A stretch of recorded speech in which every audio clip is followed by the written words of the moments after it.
It's time for a Big Blue Kickoff Live. Nobody can ever tell you that you couldn't do it, because you did. On Giants.com. You know what I saw? New York Giant Prime. And the Giants mobile app. 17-14 is the final. One touchdown, we are world champions. Believe it, and it will happen. Part of the Giants Podcast Network. Let's go out there like a bunch of crazy dogs. Have some fun. Hello again, everybody, and welcome to Tuesday's edition of Big Blue Kickoff Live, presented by Cadillac, the official luxury vehicle of the New York Football Giants. So glad you could be with us for the next hour at 201-939-4513, 201-939-4513, and we will talk Giants football with you for the next hour. You can also go to Twitter at #GiantsChat. And John, are we live on YouTube again today? Yes. Indeed we are. So you could always go to the Giants YouTube channel, stream the show live there, and don't be afraid to throw up some comments there in the live chat. We will also address those as well.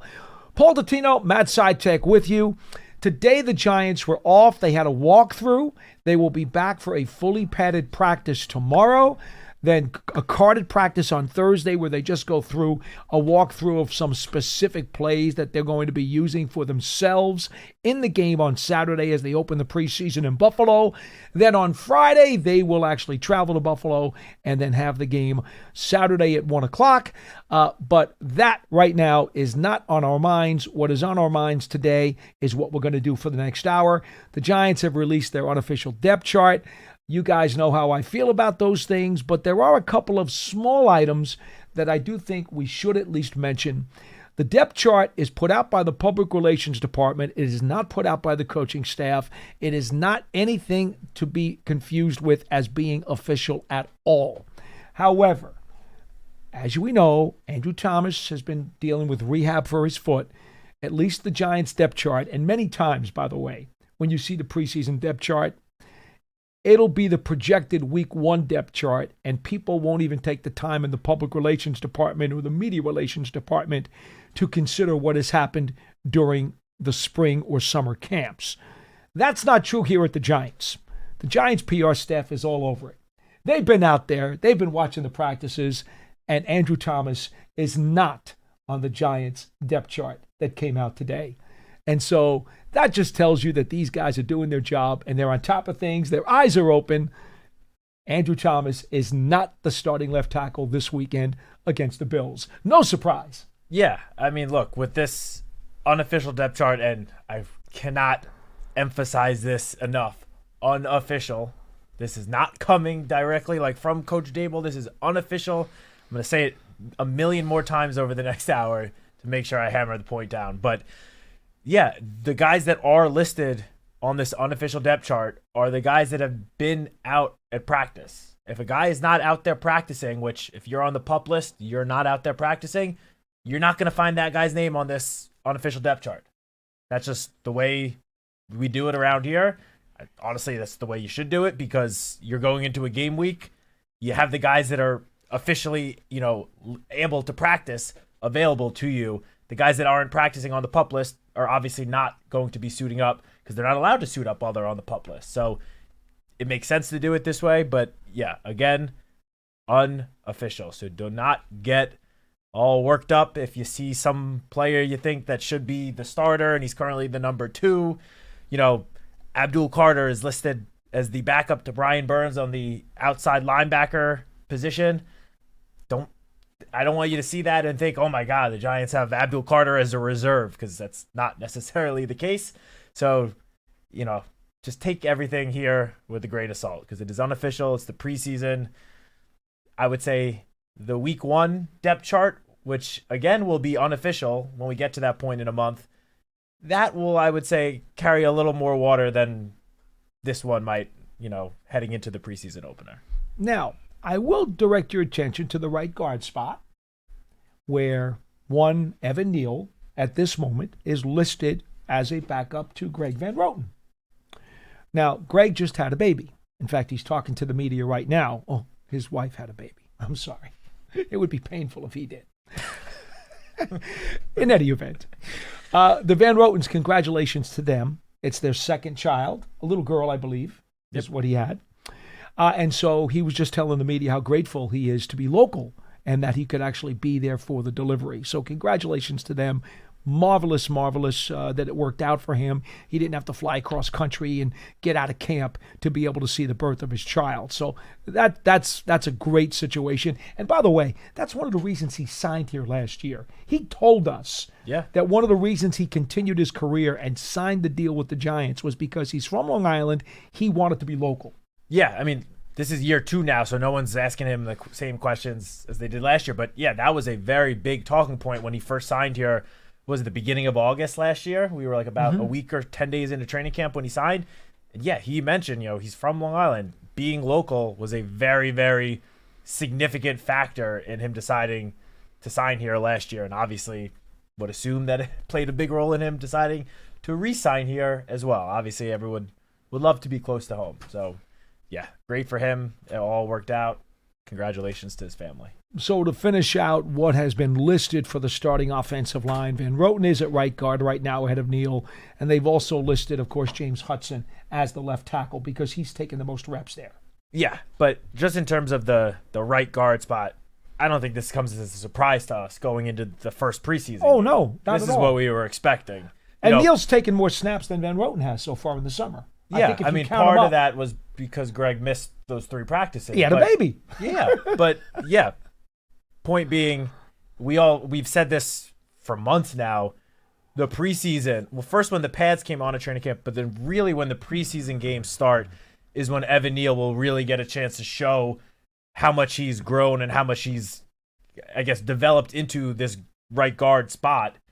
That will be his chance to really prove himself and try to earn that starting spot. It was never going to happen during practice because we've talked about it. He's looked good in practice.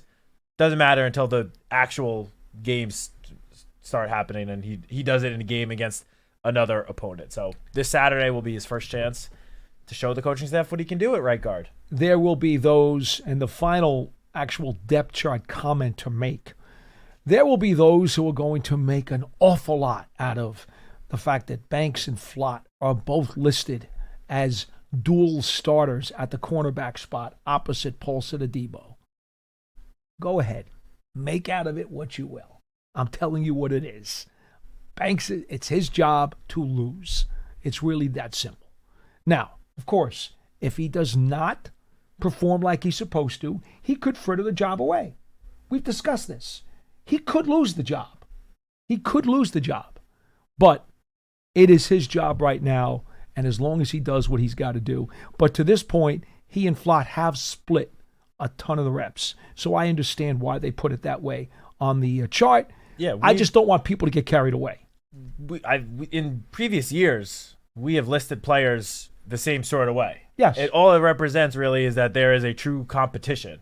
I know you may not think it's much of a competition or it's leading one way, but regardless, it's a prodding is what it is. That is all that means, that the coaching staff, even in an unofficial capacity or the PR department, no one is ready to declare one guy further along as, leading as the starter than the other at this time. And newsflash, this is happening with teams across the league.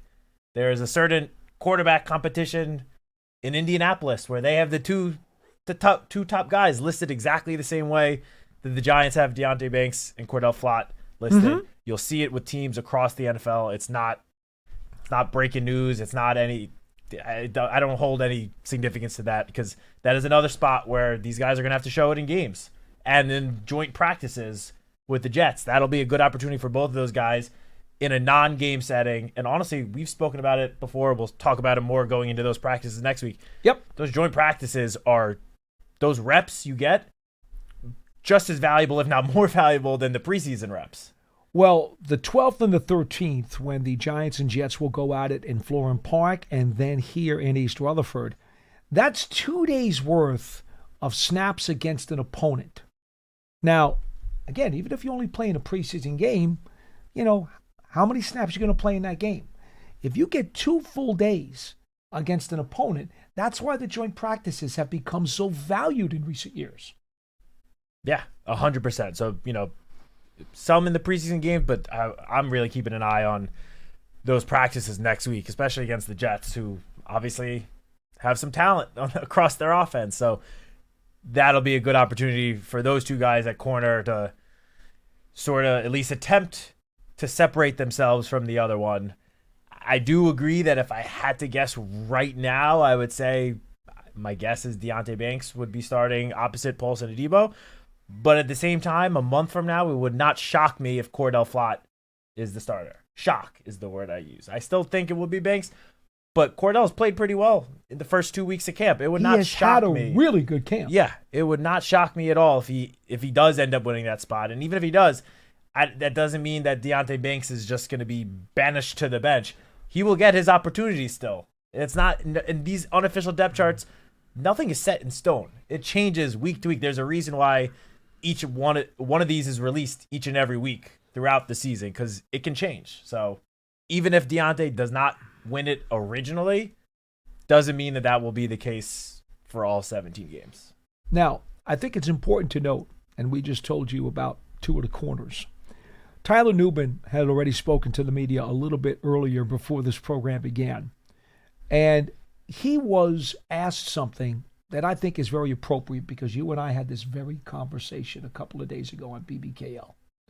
Somebody said to him, with all the hype that your pass rushers are getting, it looks like your secondary could wind up being pretty darn good this year too. How do you guys feel about not getting that kind of attention when everybody is piling it on the front and not really talking much about the secondary? Right? We just talked about this, didn't we? Yeah. Okay, so Nubin's answer, and I thought this was really good. He goes, the guys know what they have in the defensive backs room, and they don't need too many people talking about them, and these guys are hungry. That's the exact approach he needs to take, and the exact approach those guys need to take. You know what that reminds me of? That reminds me of the Giants teams under Coach Coughlin. Sure. He did not want anyone talking about the Giants as front runners or contenders. He wanted the Giants to sort of be in the background, and come the start of the season, each and every Sunday, that is when the Giants would do their talking. And sounds like Nubin has the same exact mindset. Maybe those visits from Coach Coughlin has been rubbing off on the team, which we can only hope that's the case, because that can only mean good things. Nubin was also asked about the overall hype that's being given to this defense. And again, to paraphrase, he said the mentality from the beginning of camp is that we have to earn it and we have to work for it, trying to get it better every day, playing every game this season, and the guys are absolutely focused and ready to go. Again, not buying any of the newspaper clippings, which in this isolated instance have actually been good. People are talking very well, very highly.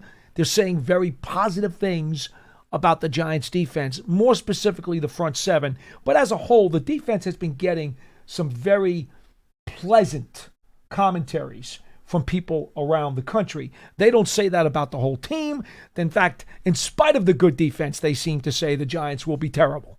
Okay? Well, Nubin says they're not reading any of those press clippings anyway.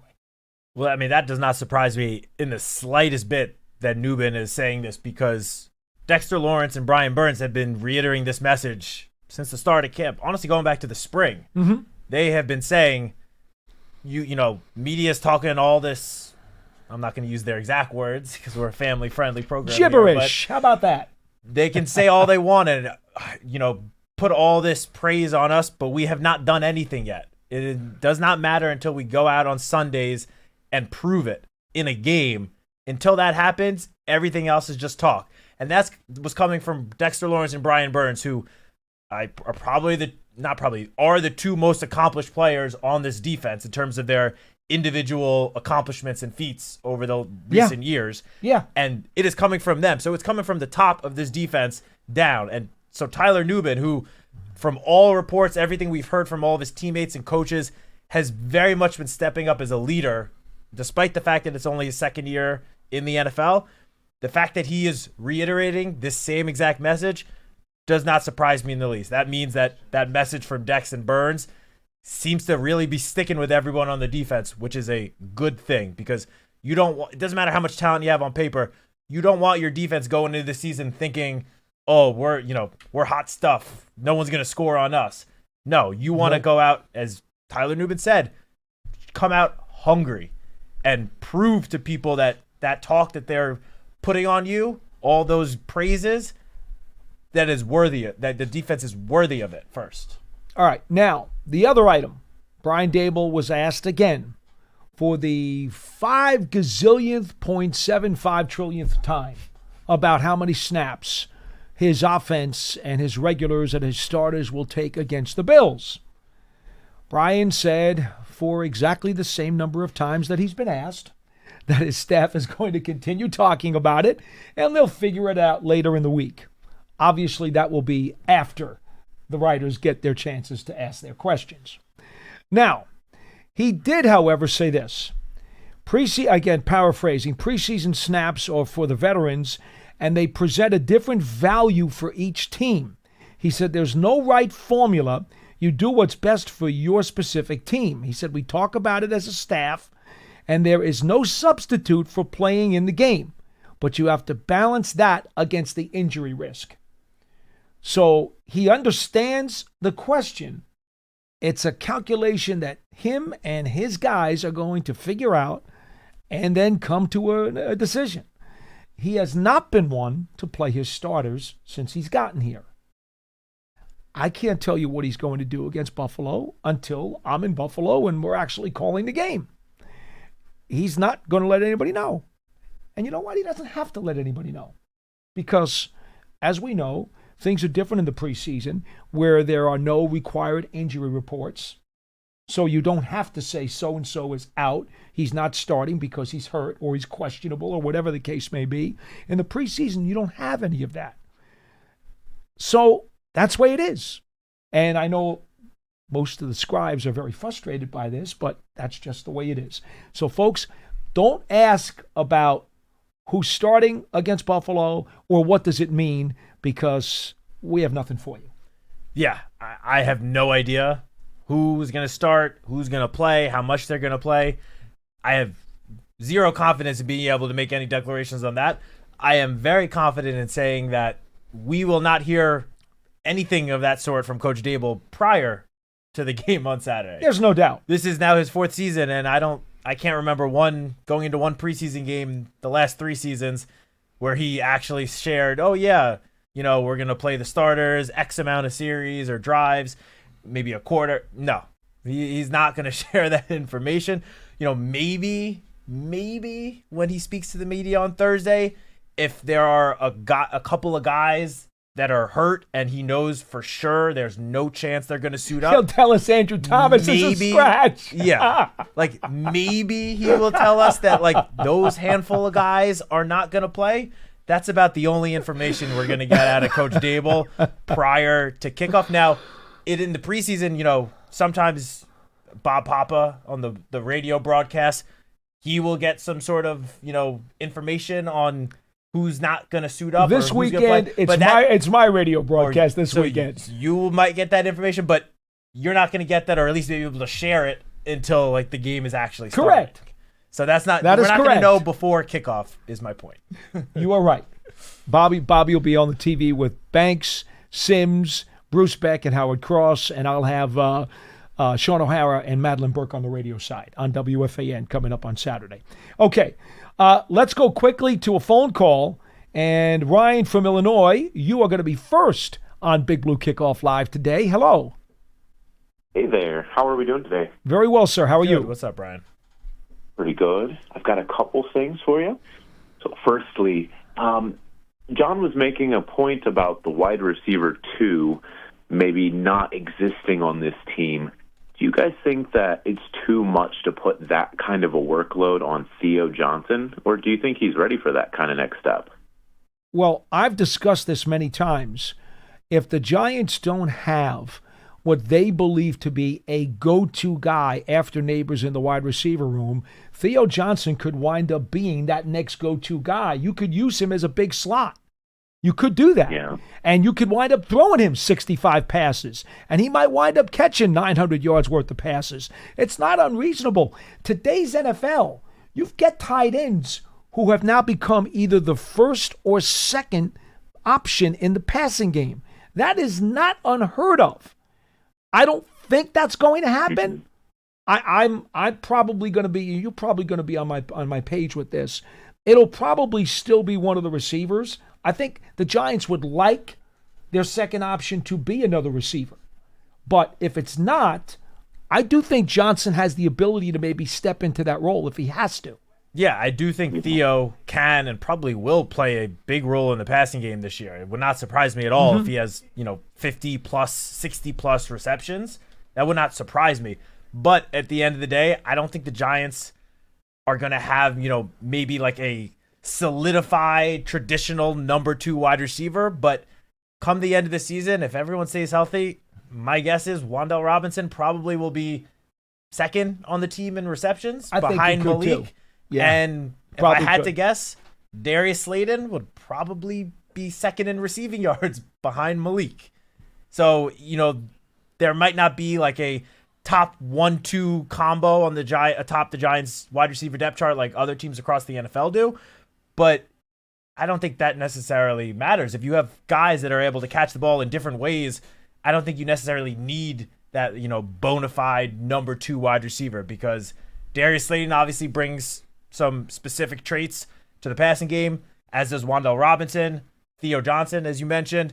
We've talked at length about how the running backs we think are going to be pretty big parts of the passing game as well. We've already seen it in camp.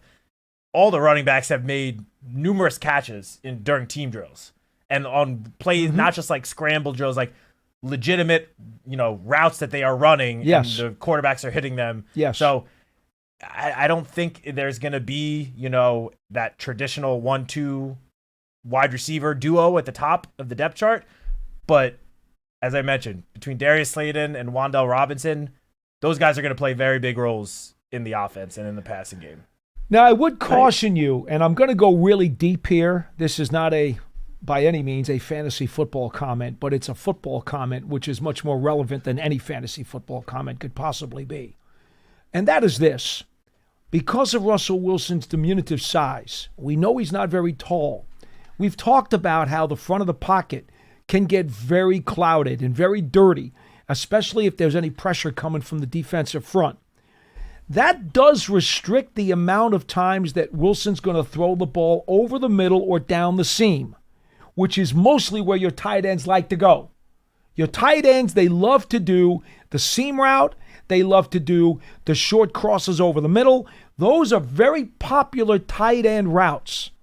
Now, if the Giants cannot use their offensive line to protect those passing lanes correctly, and they're forced to use a lot of rollouts and a lot of stuff to the perimeter because that's where Wilson has the cleanest amount of passing lanes, then it is quite possible that your tight end will not necessarily compile big-time receiving numbers. And that has nothing to do with the tight end. It will have to do with the effectiveness of how the Giants are keeping certain passing lanes open for him. This is deep football stuff. This isn't fantasy football stuff. But it can apply to the stuff that you're talking about. If you're looking for him to catch 80 passes, with the Giants' offensive line what it is, I don't think that's going to happen. Okay? Right. So that is something you do kind of want to keep in mind. The beauty of Theo Johnson, and Russell Wilson's talked about this, Theo's a very large target. He has long arms. 6'6"? 6'5" at least, right? Yeah. I don't know what they're Huge. listing him as, but we've stood next to him. Yeah. And he's got long arms. So he does have a large catch radius, which helps him in that regard. But nonetheless, the front of the pocket, that's going to determine, I think, a lot of the, quote, opportunities, if you will, that Johnson might have between the hash marks or between the numbers. Wilson's got to be able to see him clearly. The only thing I'll say to that, because everything you just said was honestly a slight concern I had about Russell Wilson since he got brought in. You should. We've been talking about it for months. But I will say, we're almost 2 weeks into training camp. That has not been an issue the first 2 weeks of training camp. Not yet. Not yet. But he has been completing passes over the middle. Yep. There have been a handful of plays where Russell Wilson completes a pass in traffic to one of his pass catchers over the middle, where I turn to you or to Dan Salomon on the sideline, and I'm like, how the heck did he get that pass there? Right. It has not been an issue so far. Now, granted, it's 2 weeks of practice, not game settings. But what you just mentioned, to me, that has not really been a concern because Russell Wilson has been completing passes to every single part of the field over the first 2 weeks of camp and has not had an issue with any particular area, which, again, I was a little concerned about his passing over the middle. So far, he's shown me there's not much to be concerned about. This is part of that show me list of questions that the Giants will have to prove during the early part of the season. And if they can't prove those things correct, other teams will take advantage. Yeah. It's just that simple. And the coaching staff will make the necessary changes and adapt, as we see every year. Okay? One more thing, if I may. Yeah. You guys were looking for potential nicknames for the pass rush. I don't know if you guys saw on a social media post. I'm sure you did. I know where like you're a week going ago. with this. And it was about Rush Hour, the scene that Abdul and I think it was Kayvon kind of acted out. To me, that's perfect. There's 4 Rush Hour movies, and what are they doing? They're rushing. So, I mean, that could be an ideal name. Not bad. I saw that clip, and it was Brian Burns and Abdul. And Burns, okay. And, yeah, I think after seeing that, it is very clear that the pass rush should be called Rush Hour. I like it. I like it. Sweet. We'll try to make it stick. Thanks, Ryan. I'll bring it up to our social media team. Appreciate it. 201-939-4513 is our phone number. Quickly, I want to just make sure we get our spots out of the way because then there's a bunch of YouTube questions I'd like to go to. But just to get our promos out, the Giants Foundation will host a 5K race and kids run presented by Quest on Sunday, October 26th at 9 a.m. at MetLife Stadium. Net proceeds will benefit the Giants Foundation. All participants receive a commemorative T-shirt. After the race, stay for a post-race festival with appearances by Giants legends and a live DJ. Register now at giants.com/5K. And the Giants Foundation is a 501c3 nonprofit corporation. Season tickets for the 2025 season are available. Your membership gets you exclusive benefits all season long. To learn more, go to giants.com/tickets. And Giants TV is the official connected TV streaming app. It is free. It is on Apple TV, Roku, Amazon Fire TV, and the Giants mobile app. If you did not see it yesterday, the Giants teased the upcoming Eli Manning episode that will start their new season. Yes, it does include a very large New York radio personality who used to host an afternoon show on WFAN. It does include a crossover remark that was made 10 years ago on his radio show, including the San Francisco baseball Giants. Please go to your social media, go to Giants.com, check it out. It's fun. It was a huge topic on the radio the last 24 hours or so.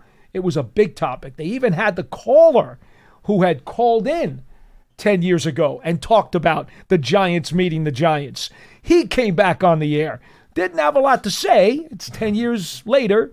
But nonetheless, it certainly has made the rounds. So check it out and you'll get a better idea what that's all about if you haven't already seen it. Yeah, it's only a 30-second clip, so it's not going to take up much of your time or your day. You can watch it multiple times if you'd like, but yeah, that clip alone on clip is awesome on Giants social media has already gotten a couple million views, which is crazy. Has it really? It That's has. Great. And since that is great. Since we're plugging the Eli Manning show real quick, I know it's sort of old news now, but it was just a couple days ago on Friday that we posted the season 4 season finale of the Eli Manning show, which featured a cameo of a certain co-host of mine. Yes, that is right. Yes. This guy right here was in the season 4 finale of the Eli Manning show. I don't know, broadcasting a fake Royal or SummerSlam I was the between ring Eli announcer. and Sean. Yeah, I was the ring announcer. The ring announcer? For the walk-in for Chandra the Giant and Eli the Eliminator Manning. There you go. They did a SummerSlam, a WWE SummerSlam themed Eli Manning show. Since SummerSlam, the actual WWE SummerSlam was at MetLife Stadium this past weekend. 113,000 people over 2 days. Were you one of them? You went? I did. How about that? Well, there we go. There's one of the numbers right there. and a lot of the Giants were there too. Yes, the Rush Hour crew. See, we're going to make it stick. They were all there. But yeah. Fortunately, they didn't run into the ring. Correct. But yeah, that episode came out on Friday. I know it's kind of old news now Yeah. with the new teaser we put out. I know. But it's still out there on, Giants.com, the Giants YouTube channel, the Giants mobile app. If you want to get another little cameo appearance from Paul. It was looked fun. like you had fun. I did have fun. I'm glad. It was a real goof. It was a lot of fun to become a ring announcer for a day. Anyway, all right, YouTube comments, and please ring us up, 201-939-4513. We love talking to people more than we do reading the chats, but that's okay. If you're bashful and shy, we'll go here anyway. The over-under guy says, do we know if starters are starting versus the Bills or the Jets? Now, the Jets, preseason game number 2, the Patriots, preseason game number 3. No, the answer is, not only do we not know who's starting against Buffalo, we have no idea who's starting at games 2 or 3 of the preseason anyway. However, I do think, based on past experience with Brian Daboll and the logic that most NFL coaches use in today's game, you're more likely to see more of your regulars take a few snaps in game number 2. Yeah, I was going to say traditionally in the preseason, there's always one game that the starters play more so than the other 2 games, now that we're into 3 preseason games. And just based on the schedule and the timing, if I had to guess, it would be the second game against the Jets, just because it gives players, in case of any injuries, a little bit more time to heal up before the actual regular season opener, week 1. But that's just going off of what we've seen the last couple of years. That doesn't mean it's going to be the case this year. We very much do not know, because we do not get this information ahead of time, unfortunately. But if I had to guess, the Jets game would be the game that more of the starters play in. But this comment also mentions just wanting to see Jackson Dart. Now, I think will get snaps in every game, probably. They were going to, because he may not get much playing time once the season starts, at least the beginning of the season. I would think that they would want to get as many reps as possible in the preseason to just throw him out there and see how he does. Again, I don't know this, but if I had to guess, I would think he would get some action in at least 2 of the games, if not all 3. Yeah, he's going to have to get some. Yeah. They just don't have a choice. Come week 1, he probably won't be playing at all, and for a while. Well, come week 1, it's going to be Wilson and Winston getting all the reps. Hopefully he does not take a snap for a long time. Add that word in there. That's a good hopefully. word. Hopefully. Yes, that was the second part of his question. So I will add this, though. Because of the dual practices, some of these coaches, and again, we don't know what Brian's going to do, but I do want to just add this item in there. It's not unusual now for some of these coaches, because of they'll give their veteran starters a lot of work in the dual practices, and they'll kind of use that as a pseudo exhibition. So some of these guys don't even want to play their regulars in week 2. They'll just say, forget it. I got them in the dual practices. I got them back-to-back days of bone-crunching tackles and hits against another team. That's enough. I'm not doing it anymore. Some guys do that. Yeah. I don't know if I should say unfortunately, but it's a little different from last year, because was it 2 years ago that we had 2 sets of joint practices? Last year was just the Jets joint practice, correct? Last year, Detroit was in. Detroit was in. Okay. Yeah, remember Amon St. Brown 2 years started ago, some we trouble? went to Detroit. Yeah. 2 years ago. Okay. Yeah. So this year, there's only 1 set of joint practices. And Coach Daboll, I believe it was over the weekend, sometime within the last couple of days, spoke that he did research and found out that it is better for the team to not have joint practices leading up to the first preseason game, right, and to instead have them in the second preseason week, because it gives them a little more time to get used to, training camp practices and hitting, and these padded practices, hitting, just to try to minimize the injury risk. So we don't have, an exact blueprint from the previous year to kind of go off of in terms of how coach might do things this year. So that's why it's even more so where we're saying we don't really know what it's going to be. Very good. Little Gio, I'm going to read your question just to give you the satisfaction of saying that you posted something. But at the same time, tongue-in-cheek, you said, is the depth chart unofficial? Yeah, it is. Thank you. We do appreciate your time. And I figure, look, you spent the effort to type that out. We're going to give you a little pop on the show. Okay? Next time, try to come with a better question. Papa Sutra says, Paul, I can't freaking wait for this defense. This defense is looking monstrous. Well, there's the hype again. Tyler Nubin doesn't want to hear it, okay? Tyler Nubin doesn't want any part of your post. And gosh, seeing Russ put in work, I can't stop thinking about it. Well, again, that's what they're doing. They're putting in the work. Adrian Fink says, do you see the Giants making any potential trades late in the summer, or does it depend on injuries? Look, if there's one thing that we have learned, and we've been around Joe Shane now, for 3 full seasons plus. He is always, every waking moment thinking about something he can do to make the roster better. Yes, 1,000% he is. I will say, and I said this maybe a month ago at this point, leading into training camp, it is important to remember that until I believe it's week 4 or week 6 of the regular season, the order for waiver wire claims go by last year's records. Yeah, I think it's the first month. The first month of the season. Okay, I think so. The Giants will be number 3 in the waiver order, claiming order, in terms of everyone that's cut across the NFL. Sorry, not veterans. Veterans don't go through waivers. Right. It's got to be under 4 years of experience to be on waivers. So I would say when it comes down to like cut down day, might be a time where, the Giants are really looking at who else is getting released around the NFL.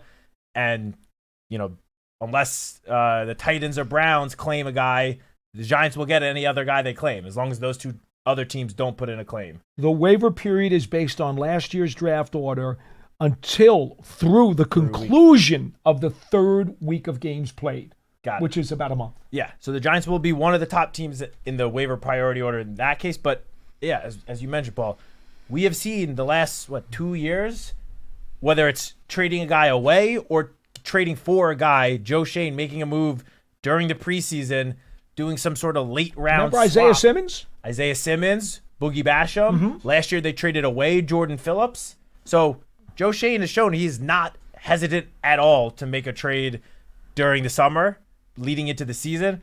I would say right now it is way too early to even guess on who or what positions. I mean, as the question mentions, it's a lot of it's going to depend on injuries. A lot of it's going to depend on who just becomes available across the league. If a Joe Shane finds out that a team is, thinking of moving a guy or cutting a guy, he might make a call and be like, hey, before you cut him, we don't want to risk it. We'll offer you some late round swap to guarantee that we get him on our team. That's not going to happen for, I would think, at least another 2 weeks. Yeah, easy. Yeah. Easy. Just so you understand, and we mentioned this on the show the other day, you may have missed it, Joe Shane has gone to his pro personnel department, and he's told those guys, there's a room of those guys, he's given each guy several teams and said, look at their depth chart. Pretend you're the GM of that team. Try to put your 53 together and try to take educated guesses as to who might be available, either via a trade from that team, if we're interested, or who may potentially get cut from that team so that we're prepped and ready to go as soon as those names hit the wire when they have to cut the 53 a couple of days after they play the Patriots, I should say, after they play the Patriots, the 3rd game, that they can pounce. So the preparation is continuous. It's ongoing. They're not just suddenly at the very end getting that list of cuts and saying, oh, let's see, who do we like? That's not the way it goes. No. They've been doing this for weeks. I was going to say, that preparation has been months. The pro personnel department has been studying other teams' rosters probably since the conclusion of the draft. Yeah, I agree. Undrafted rookie free agents started signing across the league. Once we got past that little window, they've been studying all these other rosters, getting prepared for, what is it, about a little over 3 weeks from today? It is 3 weeks from today when it's cut down day. And every roster has to go down to 53 players. They will be ready to pounce, I'm sure, on at least a couple of guys. Obviously it depends on who gets cut and which of the Giants' own players step up. Obviously in an ideal world, the Giants won't even want to claim any guys from other teams because they're so happy with everyone on their own roster. I don't know if that will be the case, but no, we don't know. Ideal world, that would be. The final cut is August 27th, just so you know. It goes from 90 to 53. 37 guys. I got to ask. We might have talked about this last year. I don't remember. Do you like this new way they do it, where it's just one day it's required, or you liked it the old way where it was a little by little each week? I like segmented cuts because for me, if you can make segmented cuts as you're going through training camp and through your games, you have better opportunities to start giving more and more reps to the guys who are staying behind. Yeah. I make that first trim. I know these guys really aren't going anywhere. Okay, that's it. Now I have more time to spend with the next set of guys. All right, these guys are the fringe. All right, well, now it's another round of cuts. They're gone. Now I got even more time to spend with my closer core players. Now that's me from a coaching perspective. From a player perspective, I want to be on the team as long as I can. True. So it depends on whose hat are you wearing. Although from a player's perspective, if you get cut earlier from one team, it does give you more time to potentially latch on and show what you can do. It does. With the second team. It does. But every player will tell you that every rep they take in practice gives them a chance to impress somebody. That's true. And if you are able to go through the whole 3 preseason games, remember that third preseason game, mostly everybody who's getting cut plays that third preseason game. Yeah. Because nobody wants to get anybody hurt. So all your back-end guys on the 90 are putting something on tape in week 3 of the preseason. If that guy is cut, player X is cut 2 weeks ago, he doesn't get to put anything on tape. That's true. So it depends on what hat you're wearing. Yeah. I tend to look at things from a coach's perspective. That's always my preferred mentality. So I would rather slice it down. But anyway, Little Gio has another comment here, and he says, do you guys believe Russ and the starters should get a series or 2 in the first preseason game? Look, I'm just going to go with this philosophically. I've always believed because, heck, I remember when Phil Simms played into the fourth quarter of a preseason game. I remember when Fran Tarkenton years ago played into the fourth quarter, played a whole preseason game. I'm of the mentality that players can get hurt at any time. I know there's a risk, but I think there's more benefit depending upon certain situations, the newness of the players, the newness of the unit, the mixture of the roster. I think there are instances where I would philosophically prefer my veteran starters to get some snaps in the preseason. But that is on an individual case basis. Well, they're saying the first preseason game, not in the preseason in general. This week's game. Yeah, and I think that goes for the first game too. Okay. No, I just wanted to clarify if you meant a preseason game or this. Like I think it applies in both cases, not just this game, but to the whole preseason. I think it should be determined on a case-by-case basis. Dable was asked about the reasoning behind it, and he did say, again, he understands that there's always weighing the benefits of snaps because he does think there's a great deal to be learned in snaps compared to the risk injury. Everybody's got to weigh that individually. Yeah, no, I agree. I mean, look, there's a lot of continuity on the offensive side of the ball this year, but the one position that there's the biggest change from last year is the most important position and is the engine, really, for the entire offense. Obviously, I'm talking about the quarterback position. So, yeah. Obviously, I do see the benefits of having, Russell Wilson go out this weekend with the starters, or at least some of the starters. I don't think I need to see Malik Neighbors go out there on Saturday. I don't think so either. He's shown me enough last year and in the first 2 weeks of training camp where I'm like, I'm good with him. Hence why I said it's on an individual consideration. Yeah, but I do think, asking about Russ in particular with this question, I do think there is some benefit with having him go out there, even if it's just for one series, just to have him get his feet wet a little bit in an actual game setting with at least some members of the starting offense. But at the end of the day, I trust that Coach Dable and the rest of the coaching staff are going to come up with a good plan and a smart plan for the entire preseason. They don't look at it just 1 week at a time. They have a whole plan mapped out, obviously, for the next 3 weeks. And he's already said that. Yeah, so whatever he thinks is best, I'm gonna trust the guy who's been doing this way longer than even I've been alive. It's his decision to make, not ours. I would say, philosophically speaking, though, if you wanted the best case for Russell Wilson taking some preseason snaps this weekend or at all during the preseason, the best case to be made for that is to get his offensive line and him used to his cadence. Yep. Because right now, all they've got are practice reps. Yep. That's not the same as game reps. You not only need to be used to his cadence in terms of the tempo of how he calls signals, but the inflection of his voice, that basically just getting used to listening to the sound of his voice while the crowd is yelling and screaming. You're under game conditions. We don't have game conditions here. Yeah. We got fans in the stands for training camp, but that's not game conditions. So there is something to be gained, even though Russell Wilson's been in the league 14 years. There is something to be gained by having him play some. It's not our decision to make whether or not that's valuable enough to put him in. And I'm sure Russ would say the same exact thing that we were saying. I'm Probably. sure if it were up to him, he would love to go out there. But at the end of the day, he's going to trust the coaching staff to do what's best for him and the entire team. I would say this, though. Again, I don't want people to think that I'm just a crazy risk taker. If I were to play Wilson for, let's say, a possession or two, it would be primarily handoffs. He's not rolling out. Okay? I'm not rolling him out. I'm not setting him back on a 5-step drop and asking him to throw the ball 50 yards downfield because now he's got to hold the ball too long and there's a chance he's going to get whacked.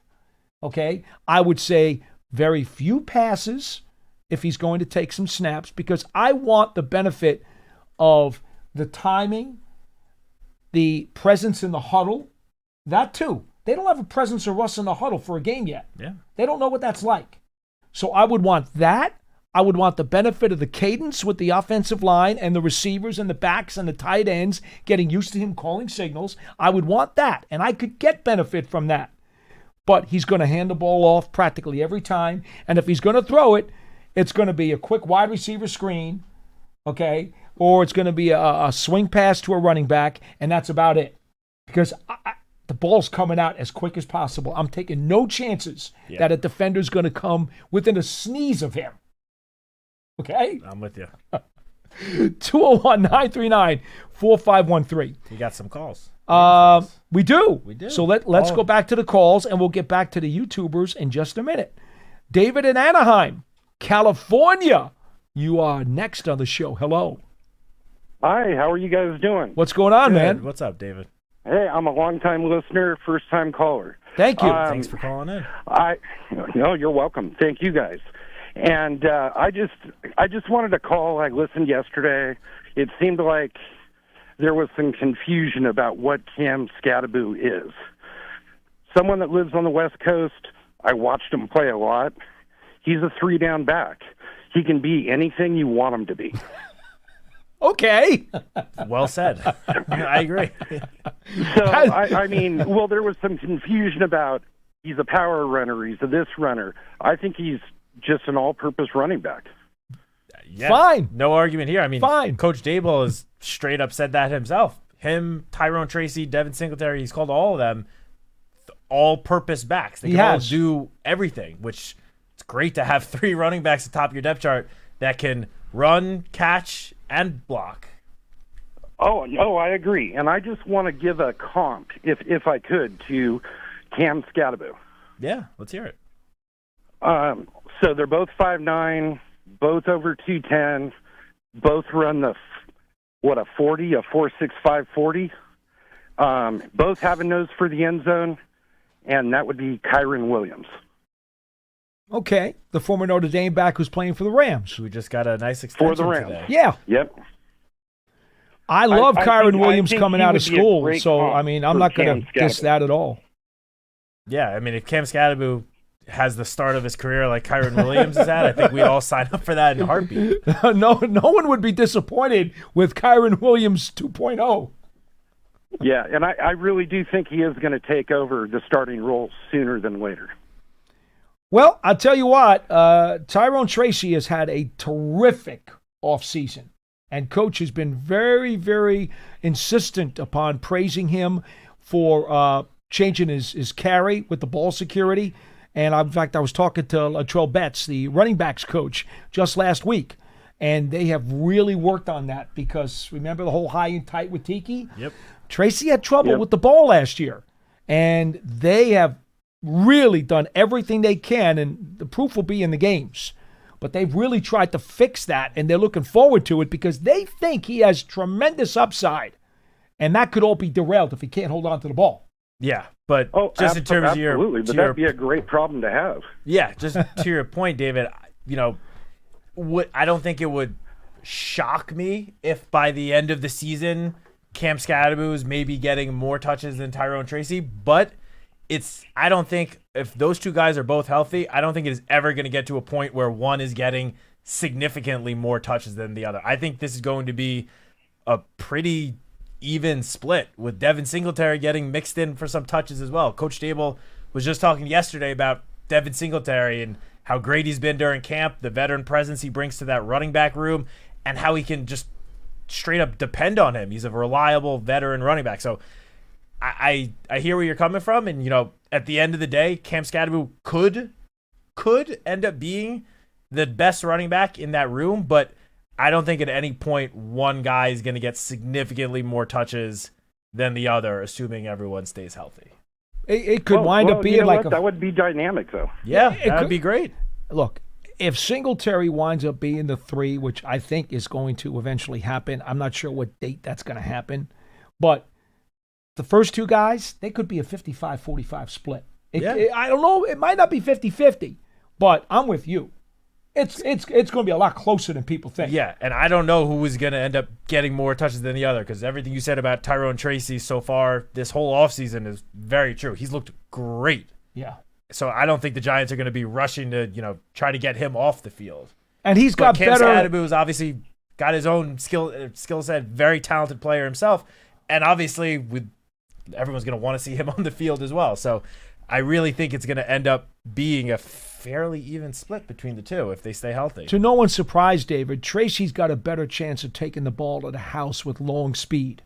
Not that he's got blazing long speed, but he's got better long speed than Scadaboo does. For sure. Oh, for sure. Yeah, no, and that's no doubt. Thanks for the call. Hit us up again, David. Appreciate it very much. Rod from New Jersey. You are local and next on the program. Hello. Hey, guys. Hey, I like the Rush Hour name as a local resident. Every time I'm on the road, it feels like it's rush hour. I couldn't agree more. I mean, come on. Think about it. We're at the intersection of the Turnpike and Route 3. If that doesn't scream rush hour, what else does? And Route 17 is just on the other side of the building. Speaking of Route 3 and Route 17, I'm going to be there Thursday for practice. I thought it was going to be full pads, and in the beginning of the show, you said it's not. What's going on Thursday? Thursday's a carded practice. What does that mean? Well, they draw up individual cards of specific plays that they want to run.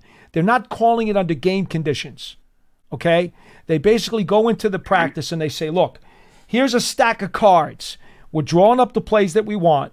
And in between each play, one of the assistant coaches goes up to the line of scrimmage and they hold up the card. They literally physically hold up the card and say, this is the play we're running, guys. So it's not game conditions.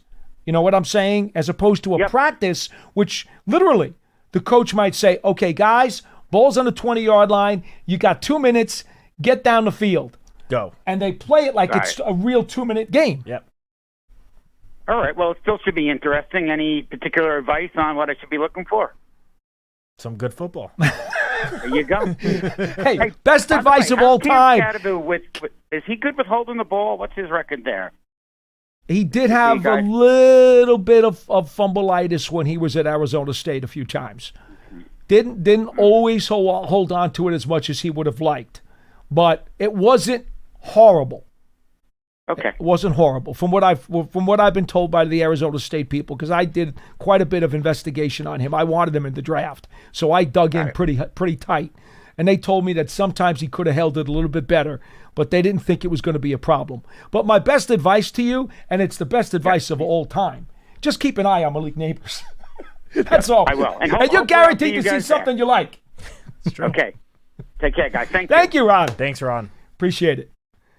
Mike from Indiana, you're next to the program. Hello. Awesome. Glad to be on. Hope you guys are doing well. Yes, sir. I was Hope just for curious, what are the odds that Tommy DeVito doesn't make the roster this year? Do we keep 4 quarterbacks? It doesn't seem feasible. And could this next game, in the next 3 games that we have, be kind of Tommy DeVito's farewell tour? Do you see him maybe making a QB2, QB3 on another NFL roster if he doesn't make it with the Giants as QB4? And do you see him? Who do you see having more playing time this week against the Bills, DeVito or Dart? And I'll take my answer off the air. Thank you. Thanks, Mike. Go ahead. I mean, we've spoken since the selection of Jackson Dart. I feel like we've spoken about the quarterback question. I can't see the Giants carrying 4 quarterbacks. Right. Because it just, as we've talked about, you take 4 quarterbacks, you're taking away depth at other positions. And when you only have one guy that gets to play the position each game, obviously barring injury, it's tough to have that much depth at that position and sacrifice the depth at other positions where you have more than just one guy getting into the action each week. So I don't think there will be more than 3 quarterbacks on the roster. And given, obviously, the contracts that were given to Russell Wilson and Jameis Winston and Jackson Dart being a first-round pick, that would, put Tommy as, right now, the guy that probably has the least likely chance to make it. I think he has shown the last 2 seasons that he is capable of being an NFL quarterback, and he deserves to be on an NFL roster.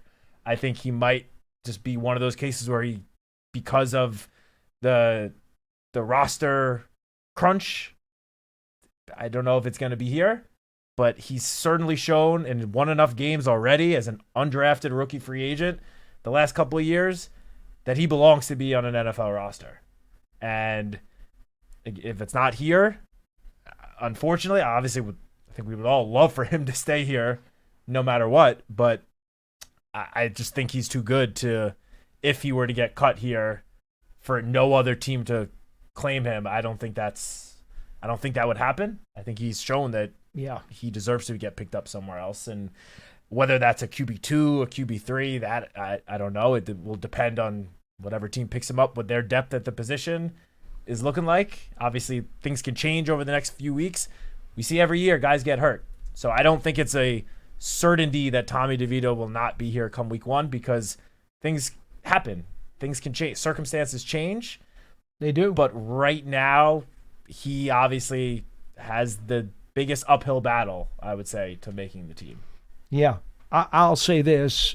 If it comes down to cutdown day and the Giants know who their 3 QBs are on the 53, I firmly believe they'd love to bring him back to the practice squad, but sure. I just don't see how he goes unclaimed. I just don't. Yeah, I mean, I just don't see it. Without even considering potential injuries over the next few weeks, I can already immediately think, I'm not going to say them, but a handful of teams whose quarterback depth is, let's just call it, not the greatest, and Tommy DeVito would certainly be an upgrade to other members that are currently in those other quarterback rooms. So I'll tell you this right now, all right? And more teams are going to keep 3 quarterbacks now. Yeah. That's the way it's becoming because of the injuries. For sure. Right now, in my mind, without any doubt, I would feel comfortable saying Tommy DeVito could be a number 3 quarterback on probably at least 2/3 of the teams in the NFL. Right now, he's better than 2/3 of the number 3s who are in this league. As of today, I believe that. Now, can he be a 2? The only thing I will say is last year when he did get a chance to play again, he did not progress quickly enough for me to say he should be a 2, and that's one of the reasons why the Giants signed Jameis Winston. They wanted a guaranteed guy who had enough of a performance resume to be a 2 and also had veteran leadership that could also help with the young guy that they were potentially going to bring in. So in that regard, at the moment, I still think Tommy is a terrific number 3. Well, the Giants, in all likelihood, will already have 3 by the time they get to opening day. And that's the numbers problem that he faces. Yeah, but I do think, barring another team calling the Giants trying to trade for Tommy in the next, week or two, I think Tommy will be here until the end of training camp, because let's not forget, all 3 other quarterbacks in that quarterback room, this is their first year in the system. Mm-hmm. This is Tommy's 3rd year in the system. So obviously Russell Wilson and Jameis Winston have more NFL experience under their belts than Tommy DeVito by a wide margin. But when it comes to Brian Daboll and Mike Kafka's offense, Tommy DeVito is the veteran of the group in terms of the system. Yep. And those other guys have spoken to the media about how they will sometimes lean on Tommy to pick up things about the offense that they're still learning. So he's going to be here until the last possible moment. And don't forget, he's bonded very well with Jackson Dart. Daboll has told us that a few times. For sure. That's important. That's very important. All right, real quick, go to your Giants.com site and check out Phil Simms' sit-down with Tommy DeVito. If you're a Tommy DeVito fan, you're going to want to see it. Yeah, the new QB series. It's really good. Phil Simms sitting down with the quarterback, starting with Tommy. It's really it's fun. It's a terrific watch. Yeah. Get a chance and look at that if you wouldn't mind. Final couple of YouTube comments as we're running out of time on the program. Jamin Peacock says, hello, what is the best way to enjoy an away Giants game?